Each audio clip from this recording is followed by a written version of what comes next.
সকল কুফরি শক্তি মুসলমানদেরকে নিধন করার ক্ষেত্রে এক। তার প্রমাণ হলো ইসকন। তার প্রমাণ কি?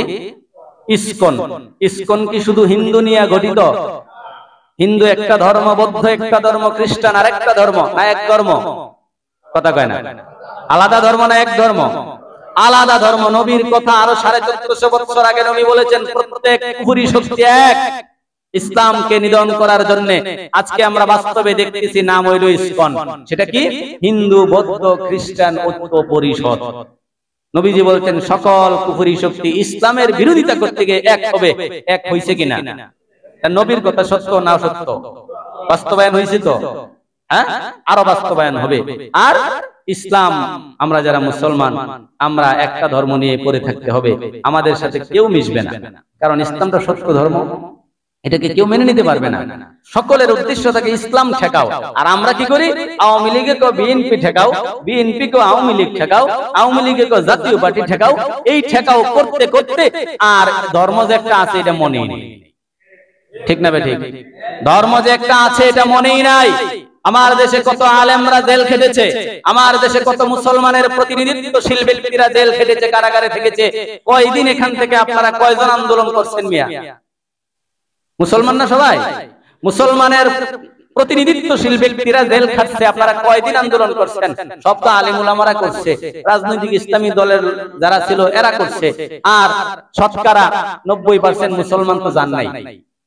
অথচ 53 বছরে কোন হিন্দুরে আমরা কষ্ট দেই নাই, কষ্ট দেওয়ার চিন্তাও নাই ভবিষ্যতে। এই জায়গা থেকে একটা মাত্র ব্যক্তিকে একটা অপরাধের কারণে, রাষ্ট্রদ্রোহী অপরাধের কারণে তাকে গ্রেফতার করা হলো, সারা পৃথিবী গরম হয়ে গেছে। ঠিক না বেঠিক? গরম যে হইছে, তারা কি শুধু হিন্দুরা গরম হইছে? ওই ইসকন সহ সবাই গরম হয়ে গেছে গা। সবাই বিবৃতি দেয় অমুকরে তাড়াতাড়ি ছাড়তে হবে, না হলে বাংলাদেশে গরম হয়ে যাবে। এমনকি আজকে শুনলাম আমেরিকা পর্যন্ত অলরেডি বাংলাদেশকে থ্রেট দিয়ে দিয়েছে।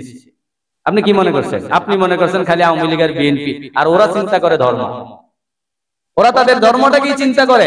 আমাদের বাংলাদেশকে তারা টার্গেটে রাখার পিছনে মূল কারণ, প্রতিটা কথায় কথায় তারা এখন বলে মৌলবাদীরা দেশ দখল করে লাইছে, ইসলাম কায়েম হয়ে গেছে গা, মুসলমানরা বেশি হয়ে গেছে গা, এগুলি তারা বলে। তাহলে তাদের চোখে আমরা মুসলমান, কিন্তু আমরা নিজেরা মুসলমান মনে করি না নিজেদেরকে। তারা কিন্তু আমাদেরকে মুসলমান হিসেবেই বিচার করবে, কিন্তু আমি নিজে মুসলমান মনে করতে পারি না। কেন? আমাদের এই মেধাটাকে, আমাদের মগজটাকে পচিয়ে দেওয়া হয়েছে এই দীর্ঘ 53 বছরে। এজন্য আমি আপনাদের কাছে এতটুকু উদাত্ত আহ্বান জানাই, যা হয়েছে হয়েছে, যেদিন চলে গেছে সেদিন আর ফিরে আসবে না। আগামী দিনগুলোতে ইসলামের জন্য, মুসলমান হিসেবে মুসলমানিত্বকে টিকিয়ে রাখার জন্য, ঈমান মুমিন হিসেবে আমার ঈমানকে টিকিয়ে রাখার জন্য আমাকে রাজনীতি করতে হবে ইসলামিক পদ্ধতি মেনে, ইসলামিক শিষ্টাচার মেনে। আপনারা নিজেরাই সাক্ষী দিয়েছেন, ইসলামিক রাজনীতি, ইসলামিক শক্তি আজও পর্যন্ত বাংলাদেশে কোনো অস্থিতিশীলতা তৈরি করে নাই। এই সাক্ষী যদি অন্তর থেকে দিয়ে থাকেন, তাইলে আপনি অবশ্যই ইসলামী রাজনীতির এদারাকে বাস্তবায়ন করতে হবে। আর যদি বলেন ইসলামী রাজনীতিতে সমস্যার সমাধান আছে, তাহলে আমি সোজা বলে দেই, আপনার বাপ দাদার যে মুসলমানের পরিচয় ছিল ওটা বাদ দিয়া আপনিও পারেন নতুন করে হিন্দু খ্রিস্টানের তালিকা নাম দেন। আপনি থাকলে তো আমার গণায় সমস্যা। যারা নামে মুসলমান কাজে মুনাফিক, এরা থাকলে তো মুসলমান গুনতে সমস্যা হয়। সমস্যা হয় না?